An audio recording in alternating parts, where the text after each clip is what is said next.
Amen. Amen. Si vous pouvez saluer celui qui est à votre gauche. Non, n'applaudissez pas. Dites-lui que le Seigneur te bénisse, mon frère. Dites-lui que nous sommes dans la période de la prière. Non pas pour prier pour Dieu, mais pour que la prière transforme notre cœur. Et sois béni parce que le succès, c'est la réponse. Et sois en mesure de gérer cette réponse au nom de Jésus. Amen. Amen. Vous pouvez vous asseoir et nous glorifions le Seigneur. Nous vous saluons dans les noms précieux de notre Seigneur Jésus-Christ. Nous saluons aussi ceux qui nous suivent par les réseaux sociaux. Que Dieu les bénisse aussi. Aujourd'hui, nous allons parler du discernement pour capter les réponses divines. Discernement pour capter les réponses divines. Il est important, mon bien-aimé dans le Seigneur, que si nous prions, ayons aussi la connaissance du discernement. Dieu est souverain. Le langage de Dieu n'est pas notre langage. Mais Dieu parle toujours.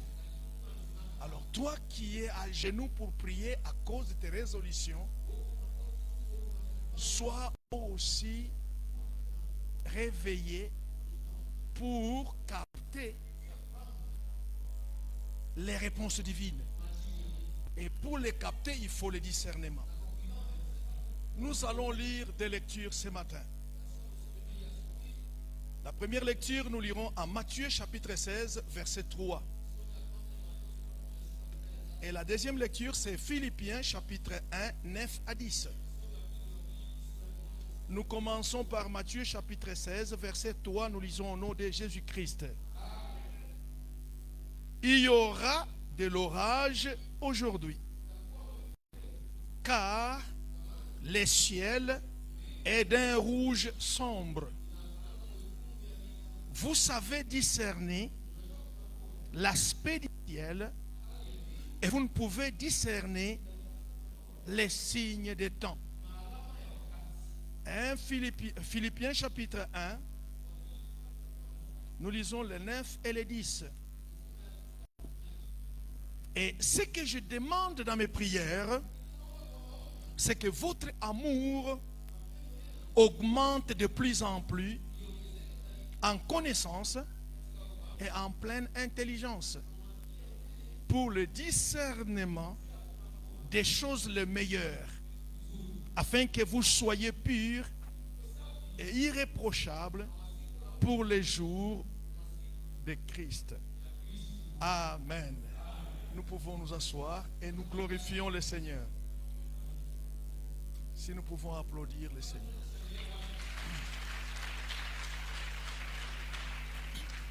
Bien-aimés dans le Seigneur, il est important que le Saint-Esprit nous ramène à comprendre ces choses. Nous ne pouvons pas dire à tes résolutions répondra le succès. Car les résolutions sont accompagnées de la prière. Aucune résolution n'est résolution s'il n'est accompagnée de prière. C'est pourquoi la Bible dit priez sans cesse. Aussi longtemps que vous avez besoin de voir vos résolutions s'accomplir, priez sans cesse. Et non pas prier pour Dieu. Priez pour que votre cœur soit transformé. Et plus vous priez, ayez le discernement pour voir ce que le Seigneur est en train de parler. N'oubliez pas, la Bible déclare, Dieu parle tantôt d'une manière, tantôt d'une autre, mais on n'y prend pas garde. Ça, c'est Job qui nous le rappelle. Dans ce thème, nous aurons deux titres. Le premier titre que nous allons développer dans ce thème, c'est l'importance de la connaissance et l'intelligence. Dans la lecture que nous avions lue, c'est Jésus lui-même qui nous adresse cette parole.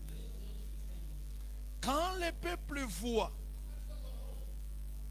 peuple voyait les cieux rouges vers le soir, et tout le peuple dans leur regard La connaissance leur disait qu'ils prévoyaient beaucoup de temps, donc qu'ils prévoyaient du beau temps pour le lendemain.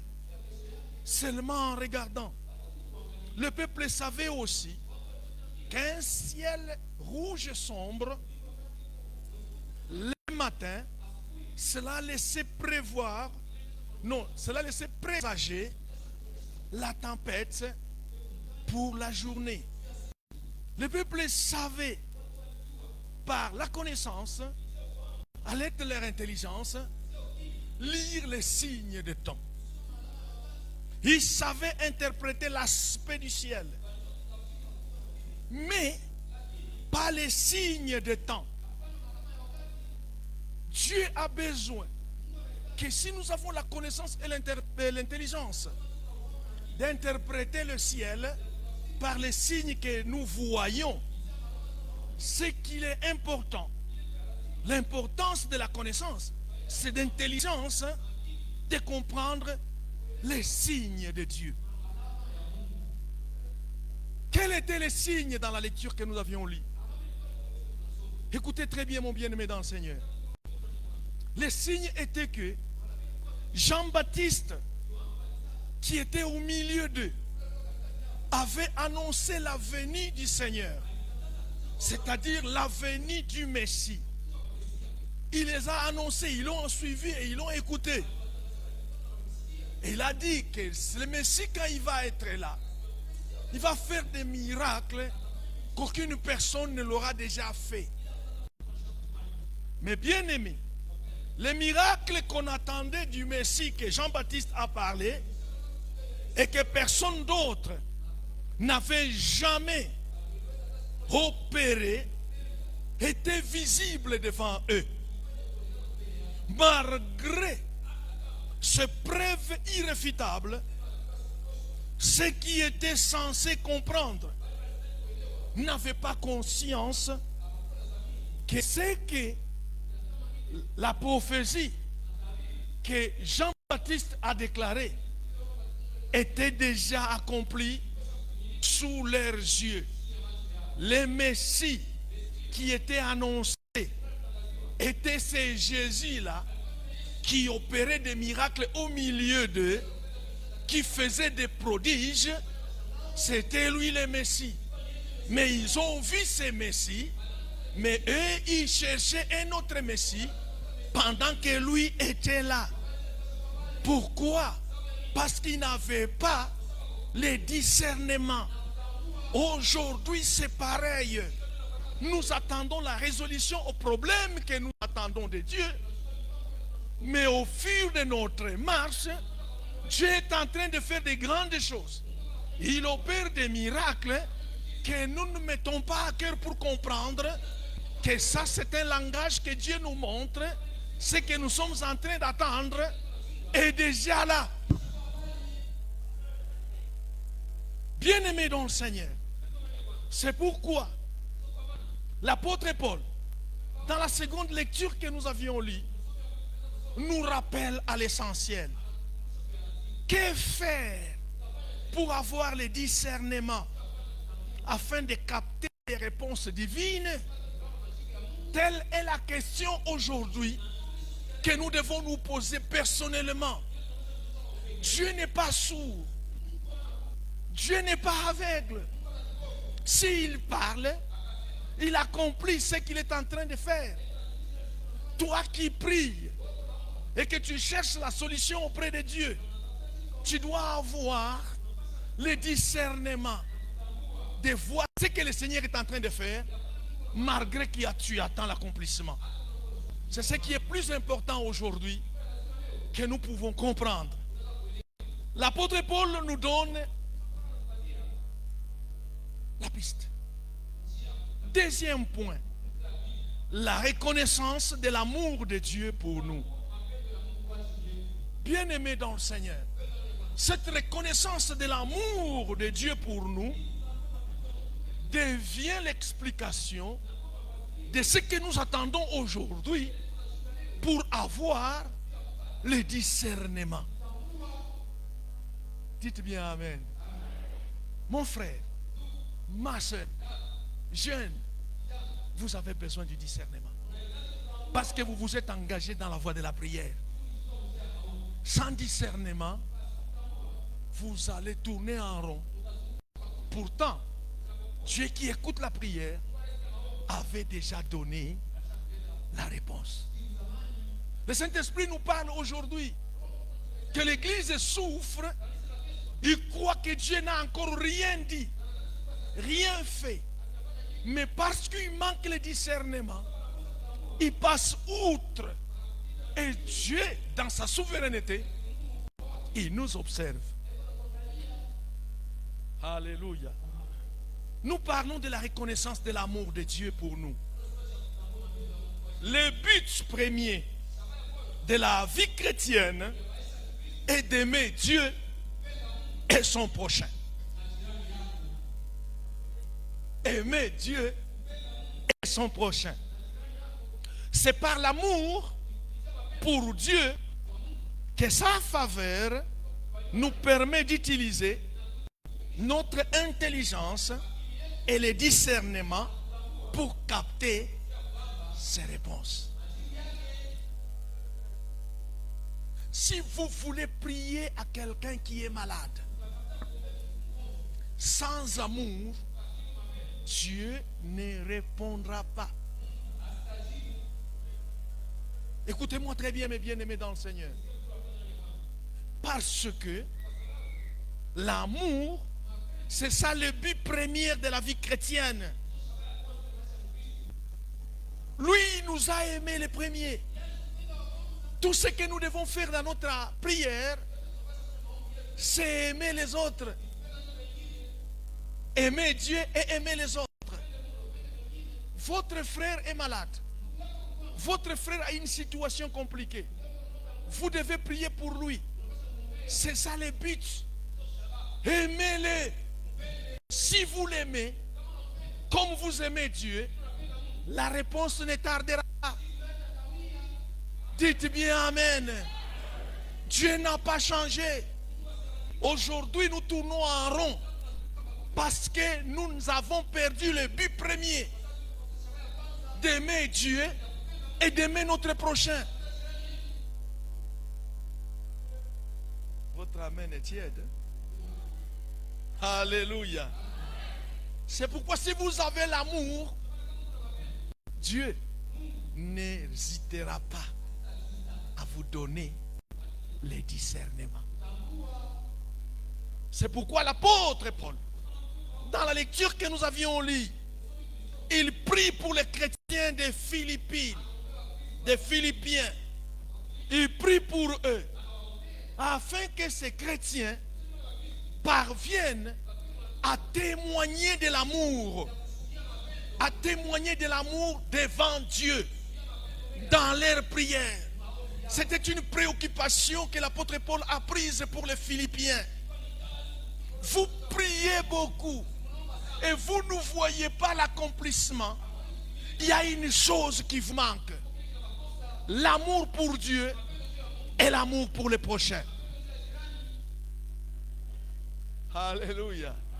C'est ainsi qu'il commence à prier pour eux.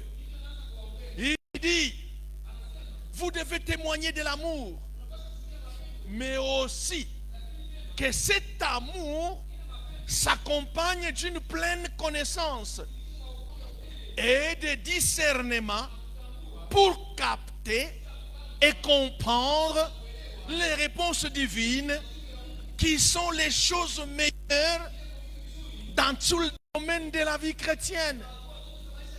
Alléluia.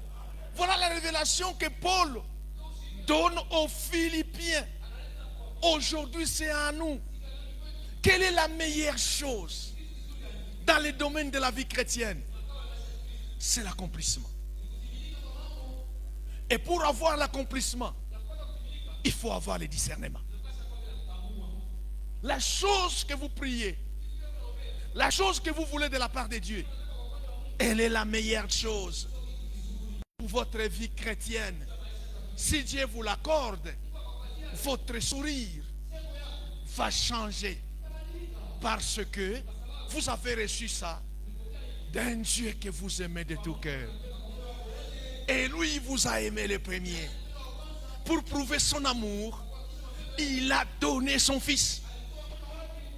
Son fils Jésus est venu pour accomplir ce que tu veux. Mais c'est par l'amour qu'il est mort à la croix. C'est par l'amour que Jésus a appris la malédiction. Il t'a aimé tel que tu étais maudit.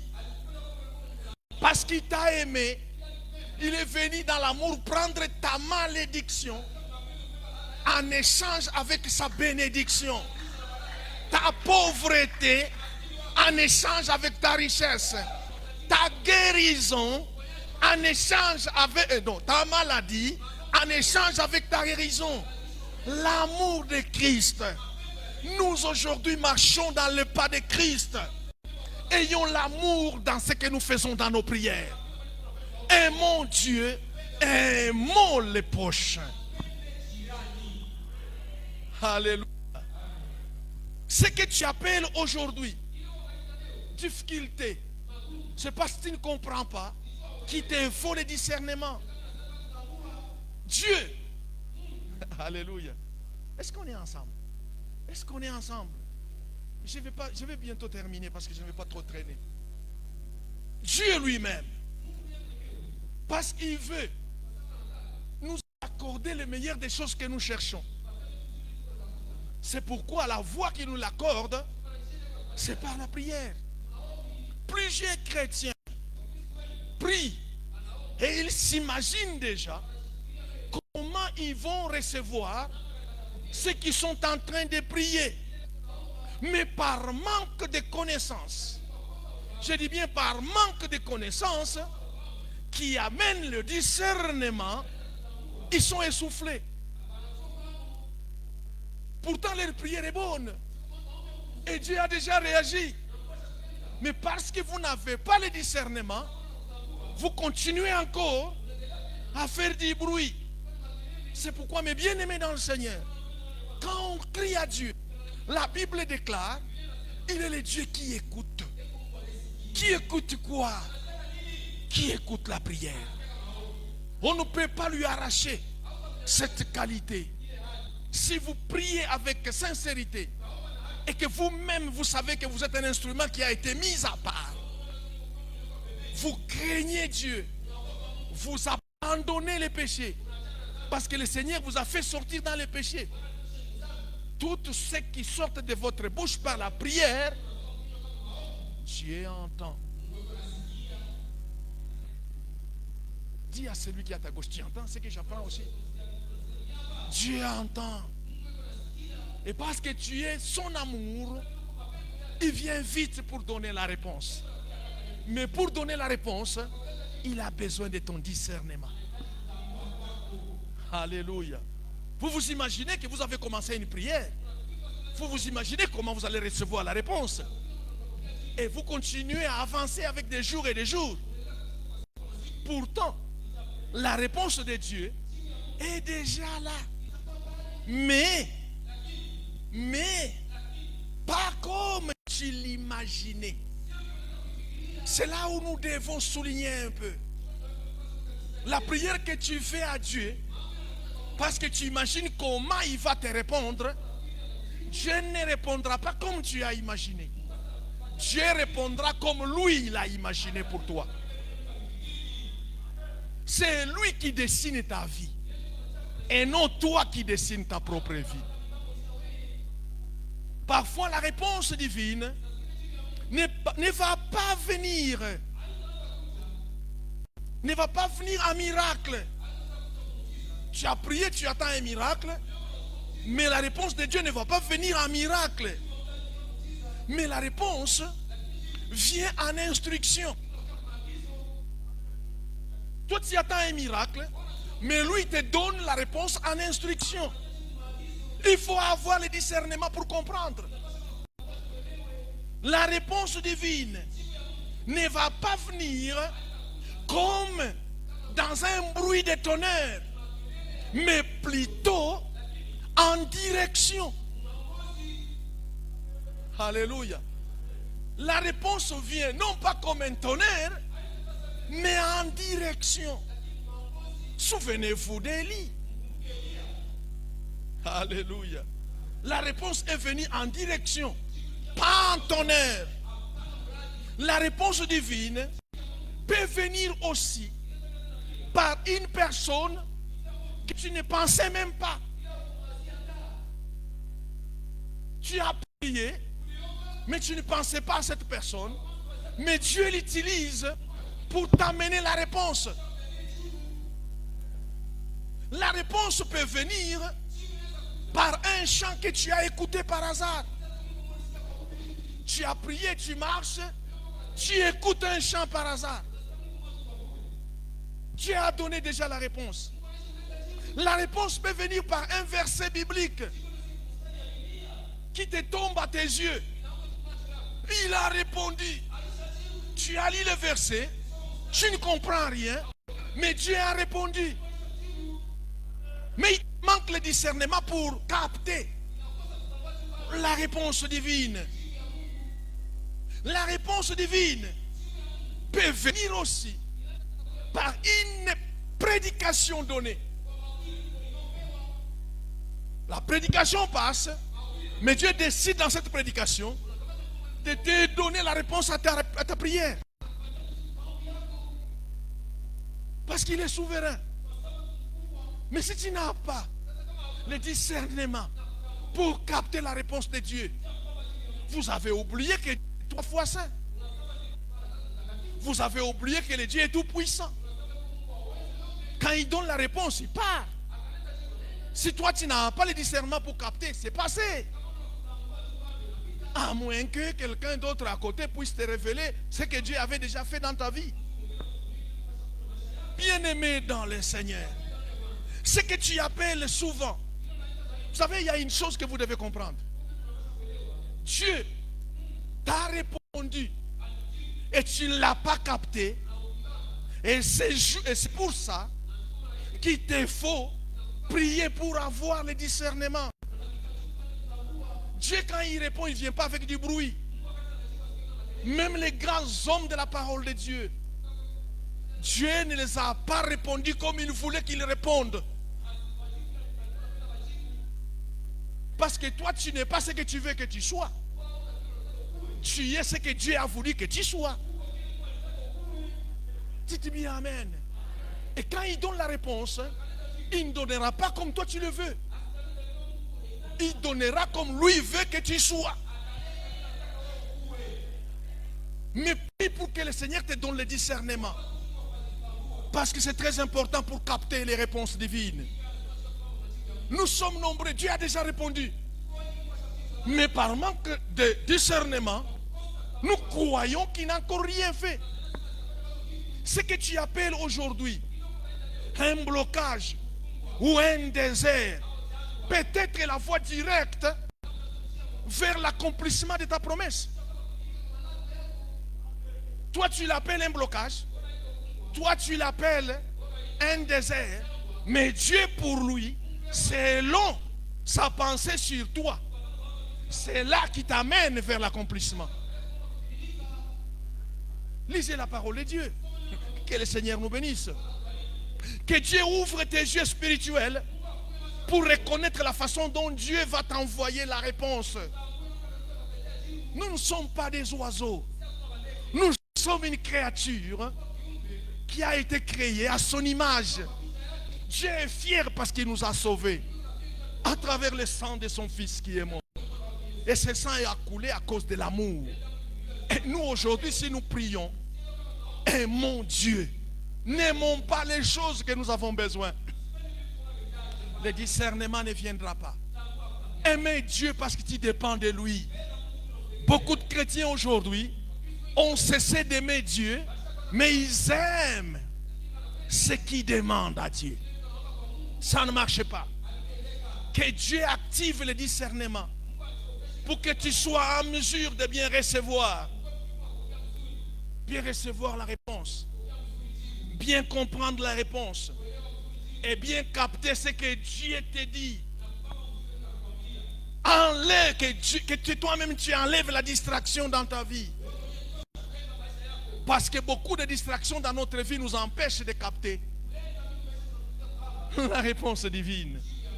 Dieu a besoin que tu enlèves la distraction dans ta vie afin que tu reçoives la solution ou la réponse venant de sa part. Bien-aimé dans le Seigneur, en conclusion, aime Dieu de tout ton cœur. Aime ton prochain comme toi-même. Et quand tu commences à t'agenouiller à travers l'amour qui va parler devant Dieu, Dieu va t'accorder le discernement. Il t'accordera le discernement pour saisir ce que Dieu t'a dit et que tu puisses prendre cette réponse et avancer dans ta destinée. Dieu n'est pas sourd. Dieu n'est pas sourd. Nous sommes importants devant ses yeux. Nous sommes ses enfants. Nous sommes l'héritage de Jésus-Christ. Quand tu cries, il entend, mais demande le discernement pour essayer de capter la réponse. Vous avez vu l'apôtre Paul, il a prié que Dieu chasse les sardes qui étaient en lui. Mais Dieu n'est pas venu lui donner un miracle. Mais Dieu lui a donné l'instruction. Ma grâce te suffit. Toi aussi, si Dieu te donne une réponse, selon toi, tu seras heureux. Nous ne sommes pas des gens qui crient. Dieu entend et répond. Bien-aimé dans le Seigneur, ça fait combien de temps que tu as prié? Ça fait combien d'années? Toi, tu crois que Dieu n'a pas encore répondu? Ils ont fait 40 ans dans le désert. Il les avait promis le lait et le miel. Parce que c'est ça la résolution. Lait et miel. Mais la réponse est venue à eux comme une direction. Ils devaient suivre ce qu'ils disaient. C'est les instructions qu'il leur donnait à travers la parole. Les commandements leur permettaient de vivre l'accomplissement. Soyez bénis. Soyez bénis. Soyez bénis. Soyez bénis. Soyez bénis. Soyez bénis. Soyez bénis. Soyez bénis. Soyez bénis. Dieu tellement t'a aimé. Il t'a aimé le premier. Aime-le aussi comme lui. Ne t'agenouille pas avec un problème de quelqu'un. Aimer tes ennemis, c'est la parole de Dieu. Aimer ceux qui te font du mal, c'est la parole de Dieu. Aimer ceux qui te persécutent, c'est la parole de Dieu. Aimer ceux qui parlent du mal, c'est la parole de Dieu. Si tu aimes ceux qui te font du mal, le Seigneur te donnera le discernement. Il te donnera la connaissance de la réponse de ce qu'il est en train de faire. Amen. Nous allons nous incliner en prière. Nous allons dire, Seigneur, j'ai écouté ton message. Parce que ces derniers temps,